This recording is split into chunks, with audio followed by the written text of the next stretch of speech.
നമസ്കാരം. ഇന്നലെ മുതൽ ചർച്ചയാകുന്ന ചില ഫേസ്ബുക്ക് പോസ്റ്റുകളും ഓൺലൈൻ മാധ്യമ വാർത്തകളുമാണ്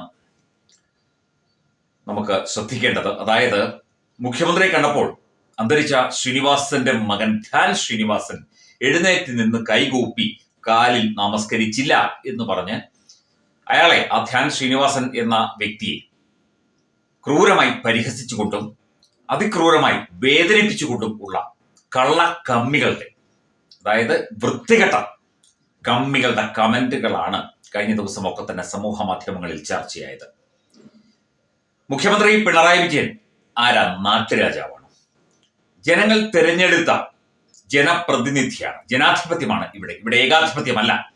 മുഖ്യമന്ത്രി പിണറായി വിജയൻ ചക്രവർത്തിയല്ല, രാജാവല്ല. മുഖ്യമന്ത്രി പിണറായി വിജയൻ ഒരു മൊട്ടുസൂചി വാങ്ങുകയാണെങ്കിൽ അത് കേരളത്തിലെ പാവപ്പെട്ട സാധാരണക്കാരായ ജനങ്ങളുടെ പണം കൊണ്ടാണ്. പുതിയ കാറിന് ഓർഡർ കൊടുത്തതും ജനങ്ങളുടെ പണമാണ്. അകമ്പടി വാഹനങ്ങളോടെ 40ഉം 50ഉം പേരോടെ സഞ്ചരിക്കുന്നതും ജനങ്ങളുടെ പണം കൊണ്ടാണ്. ജനങ്ങളുടെ പണമെടുത്താണ് വീട്ടുചെലവ് നടത്തുന്നത്. ജനങ്ങളുടെ പണമെടുത്താണ് എല്ലാ കാര്യങ്ങളും നടത്തുന്നത് മുഖ്യമന്ത്രിയും മന്ത്രിമാരും MLA-മാരും എല്ലാം. ശരിക്കും ജനങ്ങളെ കാണുമ്പോൾ ഇങ്ങേരല്ലേ എഴുന്നേറ്റ് നിൽക്കേണ്ടത് തുടങ്ങിയ കമന്റുകളുമൊക്കെ ഇത്തരം വാർത്തകൾക്ക് അല്ലെങ്കിൽ ഇത്തരം പോസ്റ്റുകൾക്കൊക്കെ തന്നെ വരുന്നുണ്ട്. ഒരു പിതാവ് മരണപ്പെട്ടിരിക്കുന്ന ഒരു വ്യക്തി, ഒരു ചെറുപ്പക്കാരൻ, പിതാവിനെ അത്രയേറെ സ്നേഹിച്ചിരുന്ന ഒരു വ്യക്തി, ഇനി അല്ലെങ്കിൽ കൂടി ആ പിതാവിനോടുള്ള ആ ഒരു ഹൃദയബന്ധം സൂക്ഷിക്കുന്ന രണ്ട് മക്കളാണ് ശ്രീനിവാസന്റെ രണ്ട് മക്കളും, വിനീതും ധ്യാനും. അച്ഛനെ കുറിച്ചൊക്കെ അവർ എപ്പോഴും പറയാറുണ്ട്. അതും അതുല്യനായ ഒരു കലാകാരൻ, എഴുത്തുകാരൻ, ചലച്ചിത്ര പ്രവർത്തകൻ. അയാൾ മരണപ്പെട്ടിരിക്കുന്നു. ആ അച്ഛൻ മരിച്ച വേദനയിൽ ഹൃദയം തകർന്ന്, ഹൃദയം നൊന്ത് ചുട്ടുപൊള്ളിയിരിക്കുന്ന ആ ചെറുപ്പക്കാരൻ വരുന്നവരെയൊക്കെ കാണുമ്പോൾ എഴുന്നേറ്റ് നിന്ന് പാദ നമസ്കാരം ചെയ്യണം എന്ന് പറയുന്നതും, അല്ലെങ്കിൽ കൈകൂപ്പി വണങ്ങി ആലിംഗനം ചെയ്യണം എന്ന് പറയുന്നതും, അതങ്ങനെ ചെയ്യാത്തത് എന്ത് എന്ന് ചോദിക്കുന്നതുമൊക്കെ വെറും ചെറ്റത്തരങ്ങളാണ്, നാറിത്തരങ്ങളാണ്. വെറും പച്ച മലയാളത്തിൽ പറഞ്ഞാൽ തന്തയില്ലായ്മയാണ്. എന്തൊക്കെ കമന്റുകളാണ് വന്നിരിക്കുന്നത്! മര്യാദക്കുള്ള കമന്റുമുണ്ട്, മര്യാദയില്ലാത്ത കമന്റുമുണ്ട്. മര്യാദയില്ലാത്ത കമന്റുകളാണ് കൂടുതലും വരുന്നത് എന്നതാണ് മറ്റൊരു കാര്യം. ഇത്രയും വൃത്തികെട്ട മനസ്സാണ് ഈ കമ്മ്യൂണിസ്റ്റുകാർക്കുള്ളത് എന്ന് ഓർക്കുമ്പോൾ ഇവന്മാരെയൊക്കെ വോട്ട് ചെയ്ത് ജയിപ്പിക്കുന്ന ജനങ്ങൾ എങ്ങനെ ചിന്തിക്കും എന്ന് കൂടി ഒന്ന് ആലോചിച്ചു നോക്കുക. അതായത്, പറയുന്നത് CM വന്നപ്പോൾ ജസ്റ്റ് എണീക്കാമായിരുന്നു, അത് ഒരു മര്യാദ ആയിരുന്നു. ശ്രീനിവാസൻ സാർ ആയിരുന്നു എങ്കിൽ അത് ചെയ്തേനെ.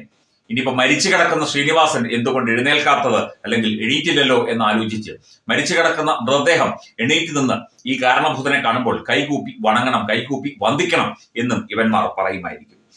പറയുന്നു, അച്ഛൻ മരിച്ചാൽ വിഷമമുണ്ടാകും, എന്തായാലും മുഖ്യമന്ത്രിയെ കാണുമ്പോൾ ഒന്ന് എഴുന്നേറ്റ് നിന്ന് കൊടുക്കാം, ഇത്രയും പ്രായമുള്ള CM വരുമ്പോൾ എണീറ്റ് നിൽക്കണം ഇനി എന്ന് ഏത് സ്കൂളിൽ പഠിക്കണം? ആ ചെറുപ്പക്കാരന്റെ മാനസികാവസ്ഥ ഒരു തരത്തിലും ഇവന്മാരൊന്നും മനസ്സിലാക്കുന്നില്ല. സഭ്യമായതും സഭ്യമല്ലാത്തതുമായ കമന്റുകളാണ് കൂടുതലും വരുന്നത്. തികച്ചും മോശമായി ആ വ്യക്തിയെ ചിത്രീകരിക്കുന്ന രീതിയിലുള്ള കമന്റുകളാണ് വന്നുകൊണ്ടിരിക്കുന്നത്. മുഖ്യമന്ത്രി അരികിൽ എത്തിയിട്ടും എഴുന്നേറ്റ് നിൽക്കുന്നില്ലല്ലോ എന്ന് പറഞ്ഞുകൊണ്ടും ചില കമന്റുകളുണ്ട്. വളരെ മോശം രീതിയിൽ ആ ചെറുപ്പക്കാരനെ അപമാനിക്കുന്ന, അവഹേളിക്കുന്ന തരത്തിലുള്ള കമന്റുകളാണ്. അതുതന്നെ ചോദിക്കുന്നു, മരിച്ചു കിടക്കുന്ന മൃതശരീരവും ഇനി ഇങ്ങനെയൊക്കെ കാണുമ്പോൾ എഴുന്നേറ്റ് നിന്ന് കൈകൂപ്പി വണങ്ങണമായിരിക്കും. ഇങ്ങേരാരാണ്? നാട്ടുരാജാവോ?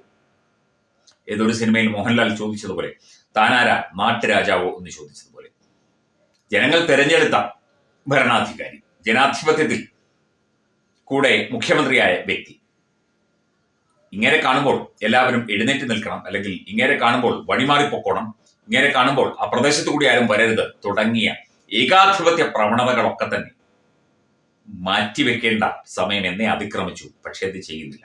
എനിക്കെന്തിനാണോ എസ്കോട്ട്? നാട്ടുകാരല്ലേ, ജനങ്ങളല്ലേ എന്റെ എസ്കോട്ട്, എന്റെ സുരക്ഷ എന്ന് പറഞ്ഞ EK നായനാർ എന്ന മഹാനായ ഭരണാധികാരി ഓർത്തുപോകുന്നു.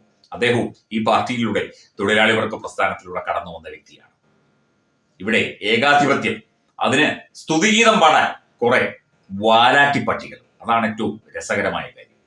ഒരു പാവം പിടിച്ച മനുഷ്യൻ മരിച്ചു കിടക്കുമ്പോൾ അയാളുടെ മകൻ വരുന്നത് ആരാണ്? ധാരാളം പേർ ആ ഒരു മരണസമയത്ത് അവിടെ വരും. വരുന്നത് ആരാണെന്നൊന്നും ചിലപ്പോൾ നമ്മുടെ ആ ഒരു ബോധമനസ്സിലേക്ക് കാര്യങ്ങൾ വരില്ല. കാരണം അത്രയും ഹൃദയം തകർന്നിരിക്കുകയാണ്.